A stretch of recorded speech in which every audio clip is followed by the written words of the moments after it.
All right, so here we are, crazy shit in real estate. And by the way, if you ever come to Concord, I'm going to take you to 𝙀𝙀𝘼𝘾𝙏, where you get to design your own drink. It's so much fun, and it will be so good as an alternative to any of the stuff that realtors usually get into. Yeah. Now that's cool. We're waiting to get a name designed for it. This is going to be the Leigh Brown special, but I'm waiting on my Instagram fans to name it because it's sparkling water, mango puree, and fresh orange.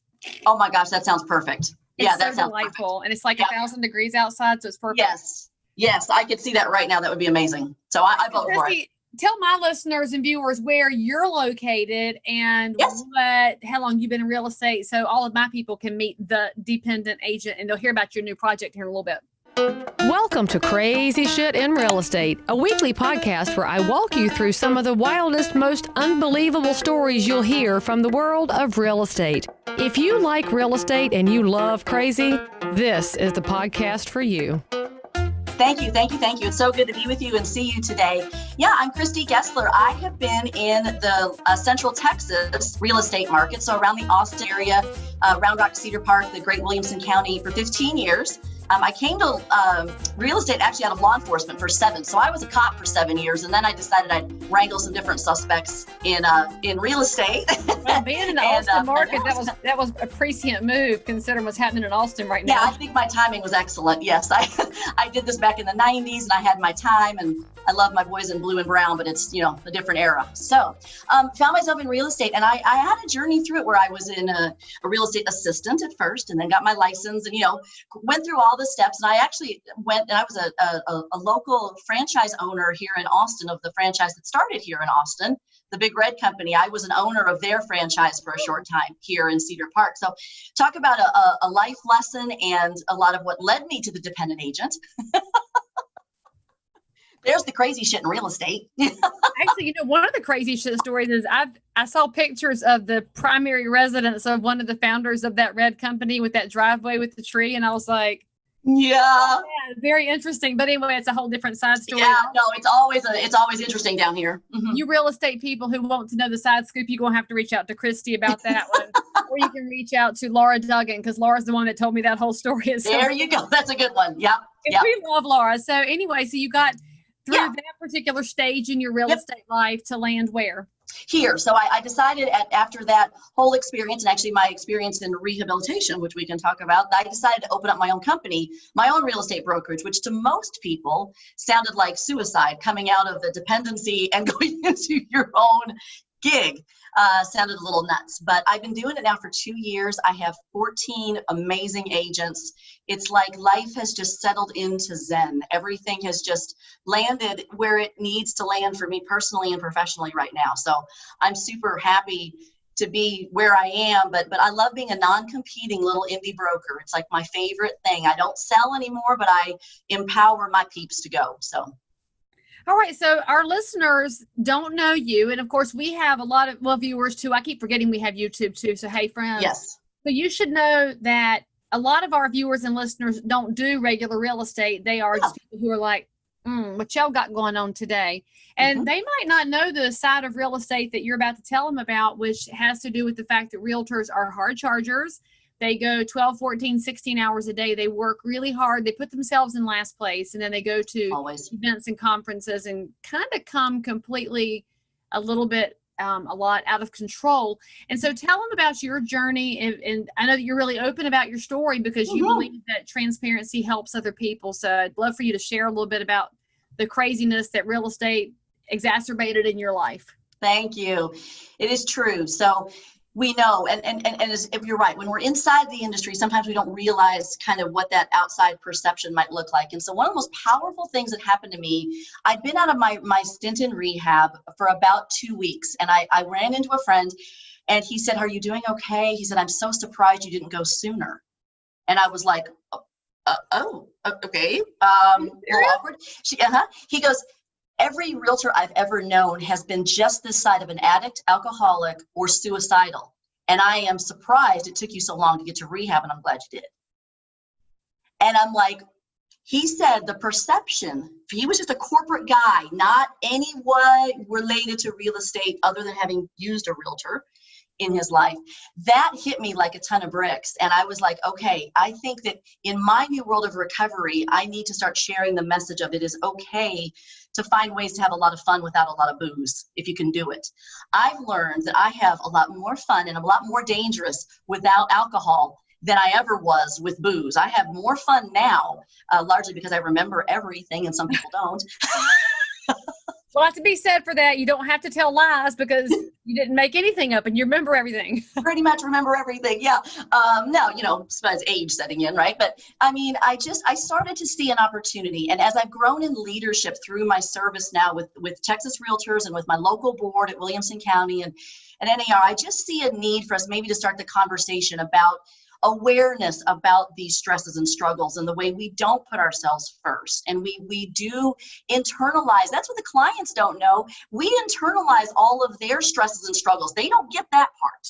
I don't think. That is an excellent point because, and I do think that's a differentiator between the top professional realtors and the ones who are a deal here, a deal there. If you're just doing this kind of on the side, you might not eat it, sleep it, breathe it, and Christy's 100% right. I've met realtors that can't sleep because their client can't sleep. Yes. You can't even control the situation, but oh my gosh, your hearts are so big in real estate and you as a consumer might not know it. It depends on how much your realtor is willing to show you about how hard they're working, but it's an emotional burden so many realtors carry. I'm so glad you said that. Yeah, because if you think about it right now, everyone's carrying added emotional burdens right now just with COVID and Black Lives Matter and everything else that's happening in our world right now. Our emotional burdens. Don't even talk to me about the election, right?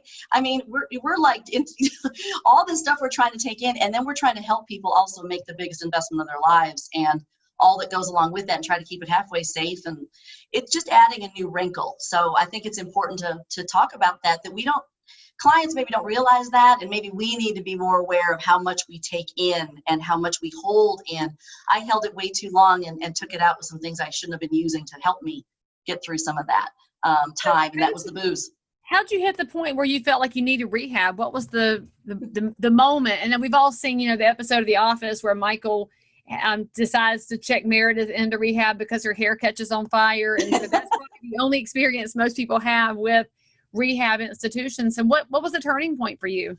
Well, here's the crazy story in real estate too that might tie this all together, in that it was at an NAR conference in Chicago.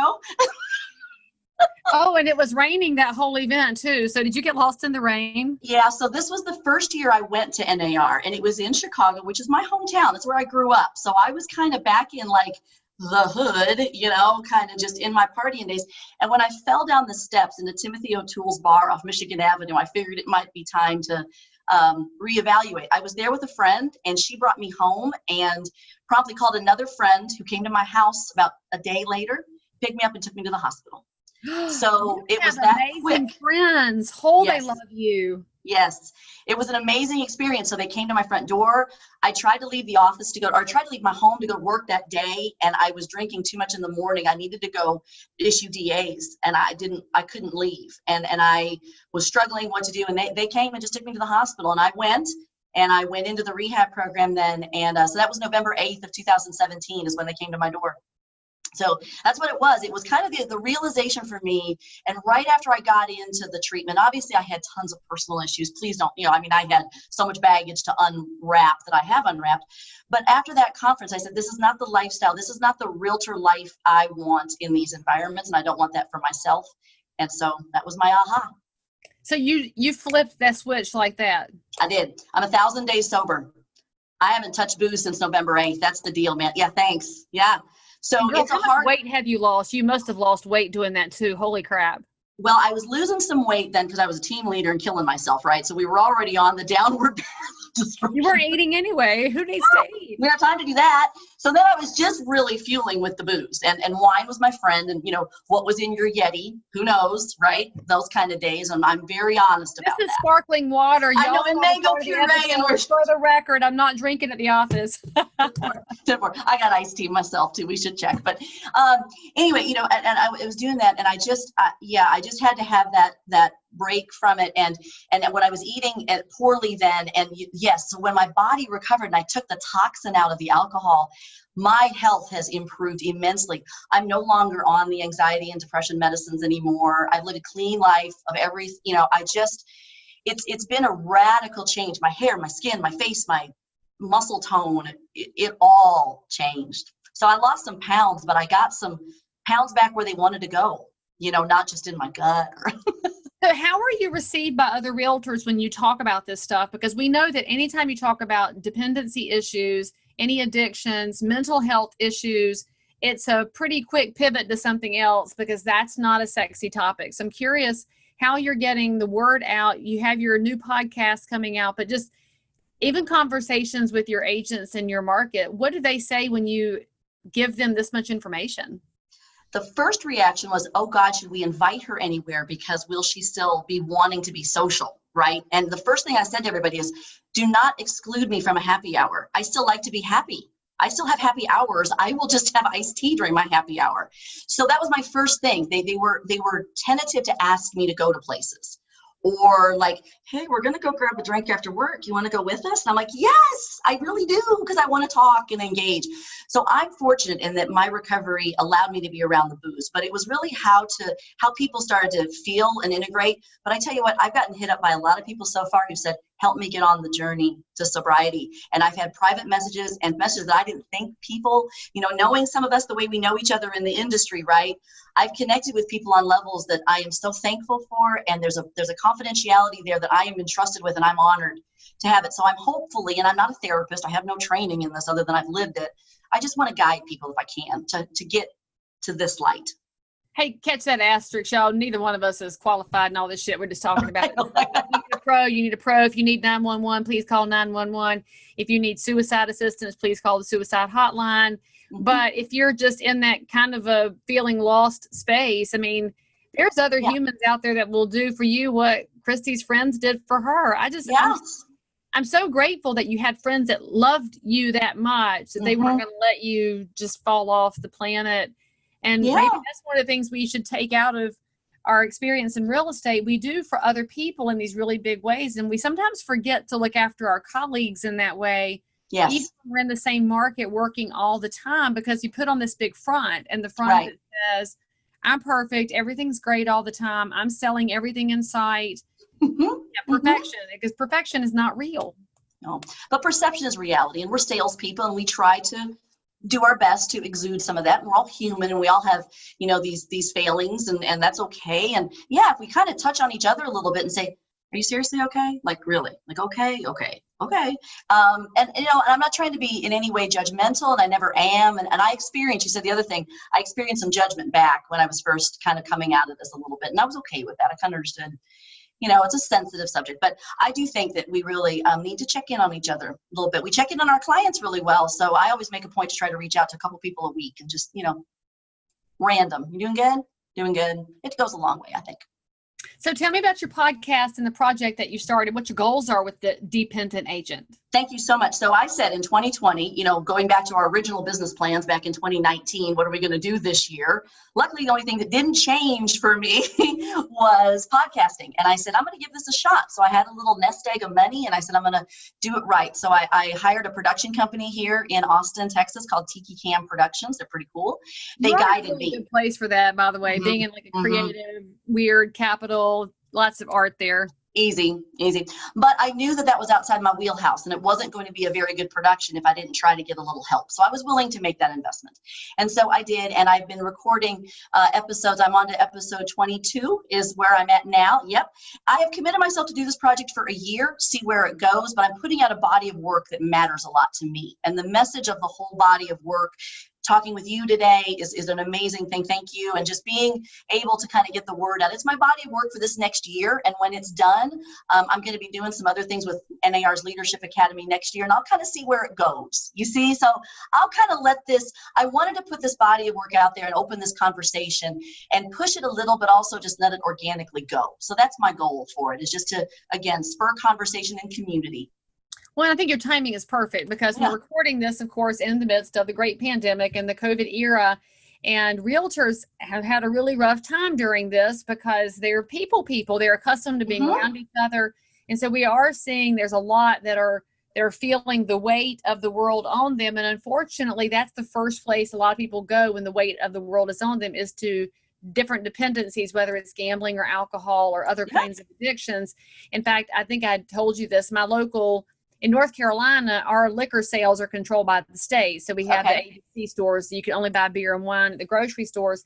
And I was visiting my local adult beverage store because I do enjoy an adult beverage. And Todd told me that sales are up 700% year over year. And y'all, they ain't pouring that down the drain. And so you have to wonder if your timing, Christy, is not providential, because God makes everything happen in the right timing, that you're going to be providing a resource for people who need it right now. So if you're listening to this or watching this and you know somebody that needs it, I think you should feel free to share it with them. And then maybe they would click on the show notes for the episode, where we're going to have all of Christy's information so y'all can reach out to her and ask questions. We'll have a link to her podcast in the show notes, so you can also find that podcast and download it and listen to it and subscribe it. So you want to subscribe to hers and to mine, give us both 5 stars, because we need stars, people can find us. But think about it. And if you have a story to tell, you've had that kind of a journey yourself, go ahead and let Christy know. She's looking for guests that can be transparent, vulnerable, and willing to help other people, because that's what the best humans do. You look out for other humans. Like her 2 friends looked out for her in Chicago. I don't even know who it was, but I love them for whatever they did.